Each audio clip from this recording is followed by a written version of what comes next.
That tied up too much money and also broke into our production schedule. There was no reason why the road should not have had a schedule, but it did not. The delays became legal matters to be taken up in due legal course. That is not the way of business. We think that a delay is a criticism of our work and is something at once to be investigated. That is business. The railroads in general have broken down, and if the former conduct of the Detroit, Toledo, and Ironton is any criterion of management in general, there is no reason in the world why they should not have broken down. Too many railroads are run, not from the offices of practical men, but from banking offices and the principles of procedure. The whole outlook are financial, not transportational, but financial. There has been a breakdown simply because more attention has been paid to railroads as factors in the stock market than as servants of the people. Outworn ideas have been retained, development has been practically stopped, and railroad men with vision have not been set free to grow. Will $1 billion solve that sort of trouble? No. $1 billion will only make the difficulty $1 billion worse. The purpose of the billion is simply to continue the present methods of railroad management, and it is because of the present methods that we have any railroad difficulties at all. The mistaken and foolish things we did years ago are just overtaking us. At the beginning of railway transportation in the United States, the people had to be taught its use, just as they had to be taught the use of the telephone. Also, the new railroads had to make business in order to keep themselves solvent. And because railway financing began in one of the rottenest periods of our business history, a number of practices were established as precedents, which have influenced railway work ever since. One of the first things the railways did was to throttle all other methods of transportation. There was the beginning of a splendid canal system in this country, and a great movement for canalization was at its height. The railroad companies bought out the canal companies and let the canals fill up and choke with weeds and refuse. All over the eastern and in parts of the middle western states are the remains of this network of internal waterways. They are being restored now as rapidly as possible. They are being linked together. Various commissions, public and private, have seen the vision of a complete system of waterways serving all parts of the country. And thanks to their efforts, persistence, and faith, progress is being made.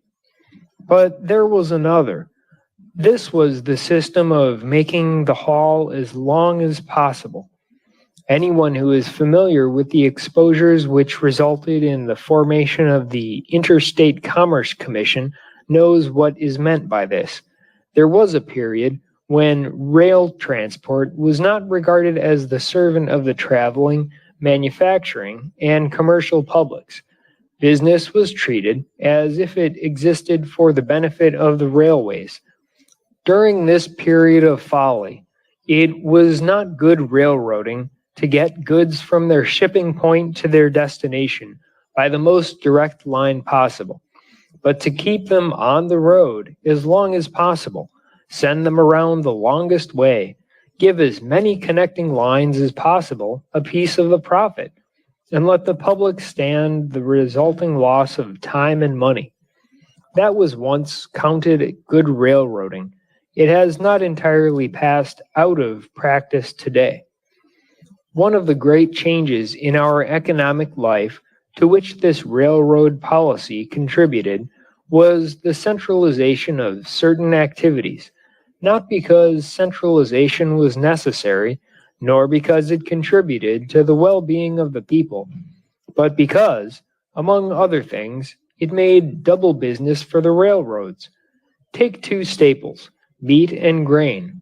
If you look at the maps, which the packing houses put out, and see where the cattle are drawn from, and then if you consider that the cattle, when converted into food, are hauled again by the same railways back to the place where they came from, you will get some sidelight on the transportation problem and the price of meat.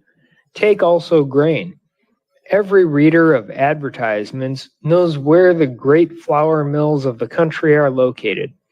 And they probably know also that these great mills are not located in the sections where the grain of the United States is raised. There are staggering quantities of grain, thousands of trainloads, hauled uselessly long distances, and then in the form of flour, hauled back again long distances to the states and sections where the grain was raised, a burdening of the railroads, which is of no benefit to the communities where the grain originated, nor to anyone else except the monopolistic mills and the railroads. The railroads can always do a big business without helping the business of the country at all. They can always be engaged in just such useless hauling. On meat and grain, and perhaps on cotton too, the transportation burden could be reduced by more than half by the preparation of the product for use before it is shipped. If a coal community mined coal in Pennsylvania and then sent it by railway to Michigan or Wisconsin to be screened, and then hauled it back again to Pennsylvania for use, it would not be much sillier than the hauling of Texas beef alive to Chicago, there to be killed, and then shipped back dead to Texas, or the hauling of Kansas grain to Minnesota, there to be ground in the mills and hauled back again as flour. It is good business for the railroads, but it is bad business for business. One angle of the transportation problem to which too few men are paying attention is this useless hauling of material. If the problem were tackled from the point of ridding the railroads of their useless hauls, we might discover that we are in better shape than we think to take care of the legitimate transportation business of the country. In commodities like coal, it is necessary that they be hauled from where they are to where they are needed. The same is true of the raw materials of industry. They must be hauled from the place where nature has stored them to the place where there are people ready to work them. And as these raw materials are not often found assembled in one section, a considerable amount of transportation to a central assembling place is necessary. The coal comes from one section, the copper from another, the iron from another, the wood from another. They all must be brought together. But wherever it is possible, a policy of decentralization ought to be adopted. We need, instead of mammoth flour mills, a multitude of smaller mills distributed through all the sections where grain is grown. Wherever it is possible, the section that produces the raw material ought to produce also the finished product. Grain should be ground to flour where it is grown. A hog-growing country should not export hogs, but pork, hams, and bacon. The cotton mills ought to be near the cotton fields. This is not a revolutionary idea. In a sense, it is a reactionary one. It does not suggest anything new. It suggests something that is very old. This is the way the country did things before we fell into the habit of carting everything around a few thousand miles and adding the cartage to the consumer's bill. Our communities ought to be more complete in themselves. They ought not to be unnecessarily dependent on railway transportation. Out of what they produce, they should supply their own needs and ship the surplus.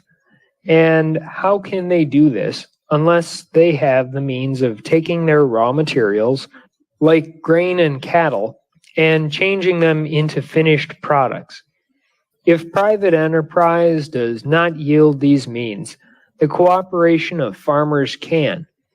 The chief injustice sustained by the farmer today is that, being the greatest producer, he is prevented from being also the greatest merchandiser, because he is compelled to sell to those who put his products into merchantable form. If he could change his grain into flour, his cattle into beef, and his hogs into hams and bacon, not only would he receive the fuller profit of his product, but he would render his nearby communities more independent of railway exigencies and thereby improve the transportation system by relieving it of the burden of his unfinished product. The thing is not only reasonable and practicable, but it is becoming absolutely necessary. More than that, it is being done in many places, but it will not register its full effect on the transportation situation and upon the cost of living until it is done more widely and in more kinds of materials. It is one of nature's compensations to withdraw prosperity from the business which does not serve. We have found that on the Detroit, Toledo, and Ironton we could, following our universal policy, reduce our rates and get more business. We made some cuts, but the Interstate Commerce Commission refused to allow them. Under such conditions, why discuss the railroads as a business or as a service? End of chapter 16. Chapter 17. Things in General. No man exceeds Thomas A. Edison in broad vision and understanding.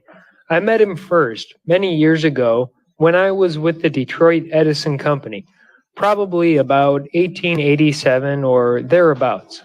The electrical men held a convention at Atlantic City, and Edison, as the leader in electrical science, made an address. I was then working on my gasoline engine, and most people, including all my associates in the electrical company, had taken pains to tell me that time spent on a gasoline engine was time wasted, that the power of the future was to be electricity. These criticisms had not made any impression on me.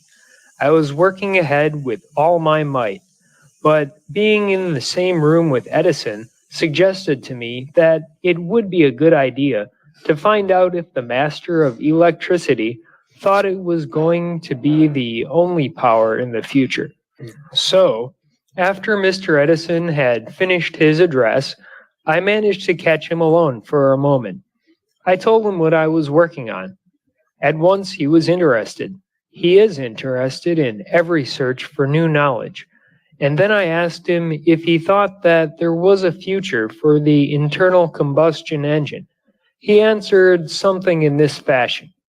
Yes, there is a big future for any lightweight engine that can develop a high horsepower and be self-contained.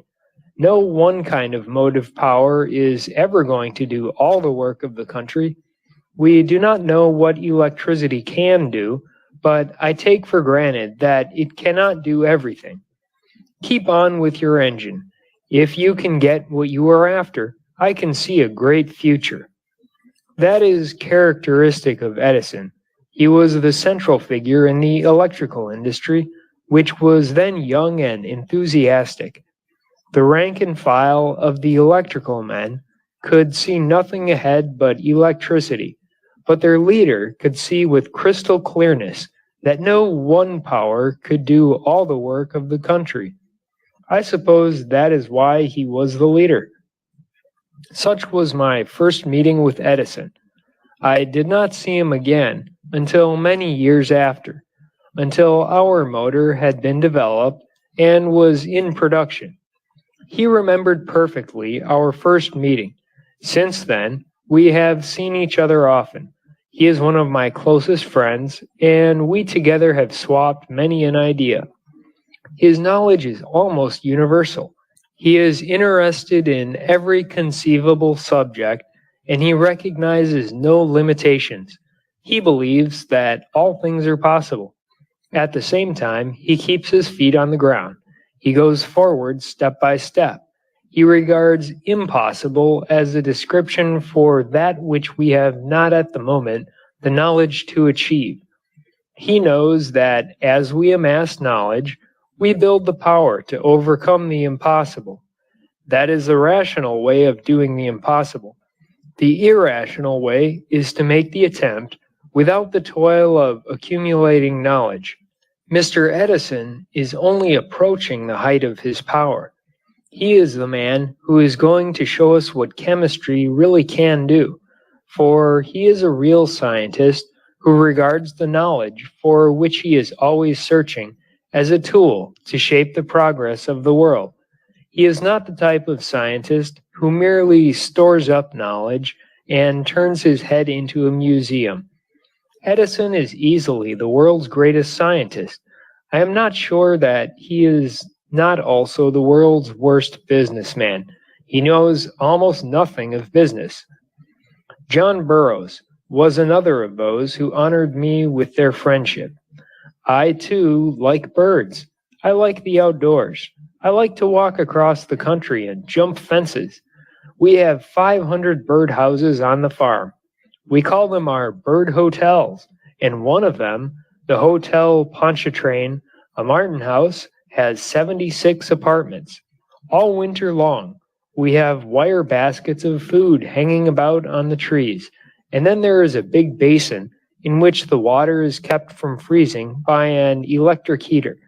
Summer and winter, food, drink, and shelter are on hand for the birds. We have hatched pheasants and quail in incubators and then turned them over to electric brooders. We have all kinds of birdhouses and nests. The sparrows, who are great abusers of hospitality, insist that their nests be immovable, that they do not sway in the wind. The wrens like swaying nests, so we mounted a number of wren boxes on strips of spring steel so that they would sway in the wind. The wrens liked the idea, and the sparrows did not, so we have been able to have the wrens nest in peace. In summer, we leave cherries on the trees and strawberries open in the beds, and I think that we have not only more, but also more different kinds of bird callers than anywhere else in the northern states. John Burroughs said he thought we had, and one day, when he was staying at our place, he came across a bird that he had never seen before. About 10 years ago, we imported a great number of birds from abroad: yellow hammers, chaffinches, greenfinches, red pales, twites, bullfinches, jays, linnets, larks, some 500 of them. They stayed around a while, but where they are now, I do not know. I shall not import any more. Birds are entitled to live where they want to live. Birds are the best of companions. We need them for their beauty and their companionship, and we also need them for the strictly economic reason that they destroy harmful insects. The only time I ever used the Ford organization to influence legislation was on behalf of the birds, and I think the end justified the means. The Weeks-McLean Bird Bill, providing for bird sanctuaries for our migratory birds, had been hanging in Congress with every likelihood of dying a natural death. Its immediate sponsors could not arouse much interest among the congressmen. Birds do not vote. We got behind that bill, and we asked each of our 6,000 dealers to wire to his representative in Congress. It began to become apparent that birds might have votes. The bill went through. Our organization has never been used for any political purpose and never will be. We assume that our people have a right to their own preferences. To get back to John Burroughs, of course, I knew who he was, and I had read nearly everything he had written, but I had never thought of meeting him until some years ago, when he developed a grudge against modern progress. He detested money, and especially he detested the power which money gives to vulgar people to despoil the lovely countryside. He grew to dislike the industry out of which money is made. He disliked the noise of factories and railways. He criticized industrial progress, and he declared that the automobile was going to kill the appreciation of nature. I fundamentally disagreed with him. I thought that his emotions had taken him on the wrong track, and so I sent him an automobile with the request that he try it out and discover for himself whether it would not help him to know nature better. That automobile, and it took him some time to learn how to manage it himself, completely changed his point of view. He found that it helped him to see more, and from the time of getting it, he made nearly all of his bird hunting expeditions behind the steering wheel. He learned that instead of having to confine himself to a few miles around slab sides, the whole countryside was open to him. Out of that automobile grew our friendship, and it was a fine one. No man could help being the better for knowing John Burroughs. He was not a professional naturalist, nor did he make sentiment to do for hard research. It is easy to grow sentimental out of doors. It is hard to pursue the truth about a bird as one would pursue a mechanical principle. But John Burroughs did that, and as a result, the observations he set down were very largely accurate. He was impatient with men who were not accurate in their observations of natural life. John Burroughs first loved nature for its own sake. It was not merely his stock of material as a professional writer. He loved it before he wrote about it. Late in life, he turned philosopher. His philosophy was not so much a philosophy of nature as it was a natural philosophy. The long, serene thoughts of a man who had lived in the tranquil spirit of the trees. He was not a pagan, he was not a pantheist, but he did not much divide between nature and human nature, nor between human nature and divine. John Burroughs lived a wholesome life. He was fortunate to have as his home the farm on which he was born. Through long years, his surroundings were those which made for quietness of mind.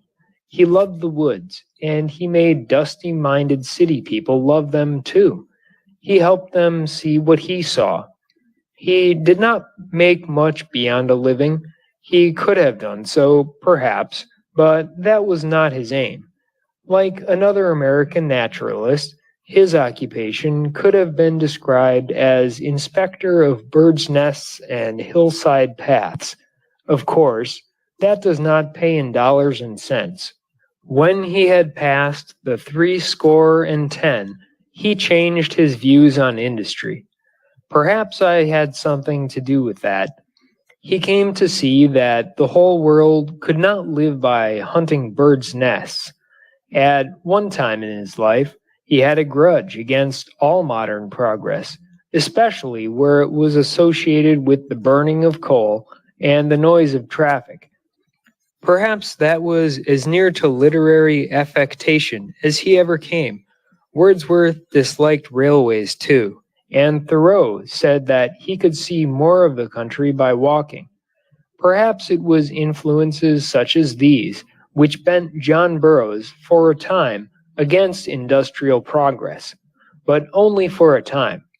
He came to see that it was fortunate for him that others' tastes ran in other channels, just as it was fortunate for the world that his taste ran in its own channel. There has been no observable development in the method of making birds' nests since the beginning of recorded observation.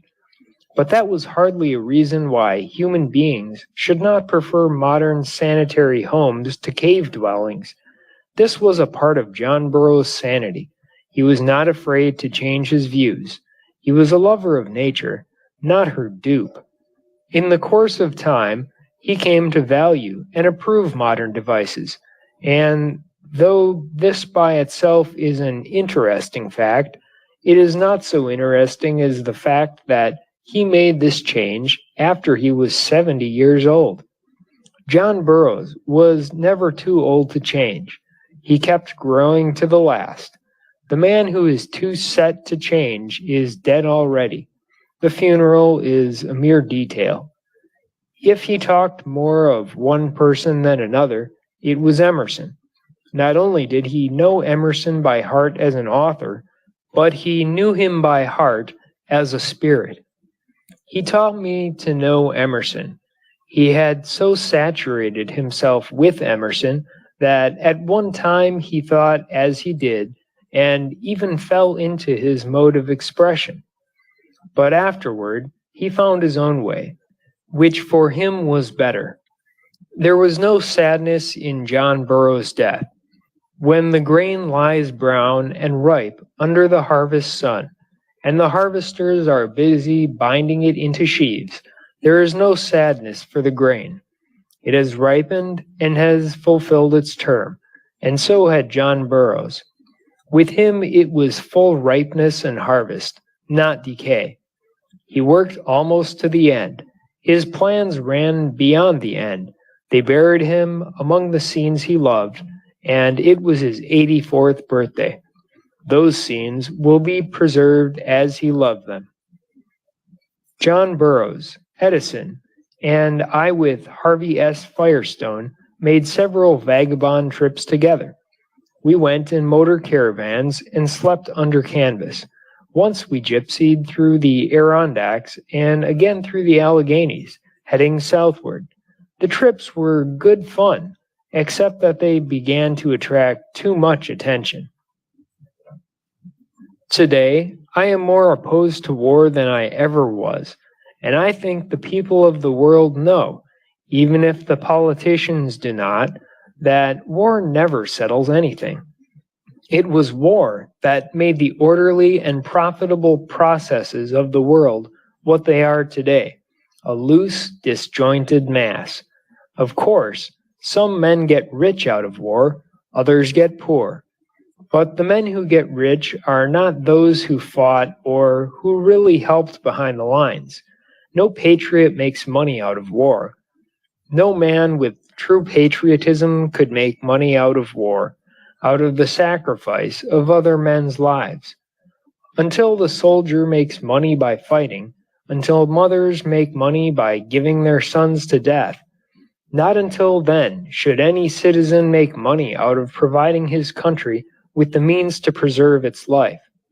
If wars are to continue, it will be harder and harder for the upright businessman to regard war as a legitimate means of high and speedy profits. War fortunes are losing caste every day. Every greed will someday hesitate before the overwhelming unpopularity and opposition which will meet the war profiteer. Business should be on the side of peace, because peace is business's best asset. And, by the way, was inventive genius ever so sterile as it was during the war? An impartial investigation of the last war, of what preceded it, and what has come out of it,